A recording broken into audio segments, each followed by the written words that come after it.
நேற்றைய போட்டியில ராஜஸ்தான் அணியை வீழ்த்தி அதிரடியா வெற்றி பெற்றதோட புள்ளிப்பட்டியல்ல 3வது இடத்துக்கு முன்னேறியிருக்கு சென்னை சூப்பர் கிங்ஸ் அணி. இந்த வெற்றி மூலமா சிஎஸ்கேவின் பிளே ஆஃப் வாய்ப்பு மேலும் உறுதியாக இருக்கு.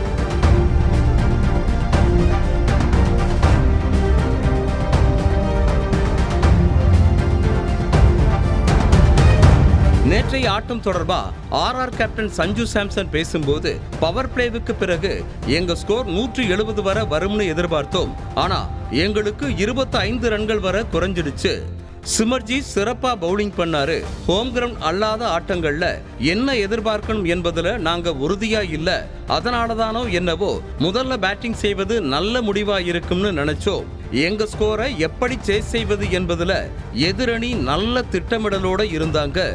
நம்ம கட்டுப்பாட்டுல இருக்கும் விஷயங்கள்ல இன்னும் அதிகமா கவனம் செலுத்தணும்னு எங்க அணி வீரர்களுக்கு சொல்லிக்கிறேன்.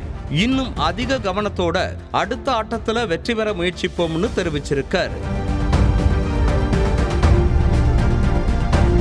மேட்ச் தொடர்பா சிஎஸ்கே அணியின் கேப்டன் ருத்ராஜ் பேசும்போது, லீக் ஆட்டத்தின் இறுதி கட்டத்துல இப்படி ஒரு வெற்றியை பதிவு பண்ணதுல அளவிட முடியாத மகிழ்ச்சி ஏற்படுது.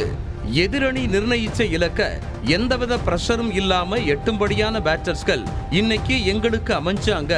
இது மாதிரியான பிச்சில விளையாடத்தான் நாங்க விரும்புறோம். இந்த மாதிரி பிட்ச் எங்க பவுலர்களையும் சுழற்பந்து வீச்சாளர்களையும் ஆட்டத்துல முனைப்பா இருக்க வைக்க உதவுதுன்னு பேசியிருக்கார். ஆட்ட நாயகனா தேர்ந்தெடுக்கப்பட்ட சிமர்ஜித் மேட்ச் பத்தி பேசும்போது, சிஎஸ்கே அணி நிர்வாகத்தினருக்கும் பயிற்சியாளருக்கும் நன்றி தெரிவிச்சுக்கிறேன். ஒரு வருடம் முழுக்க நான் காயத்தால பாதிக்கப்பட்டிருந்த சமயத்துல அவங்க அவ்வளவு நல்லா என்ன பார்த்துக்கிட்டாங்க.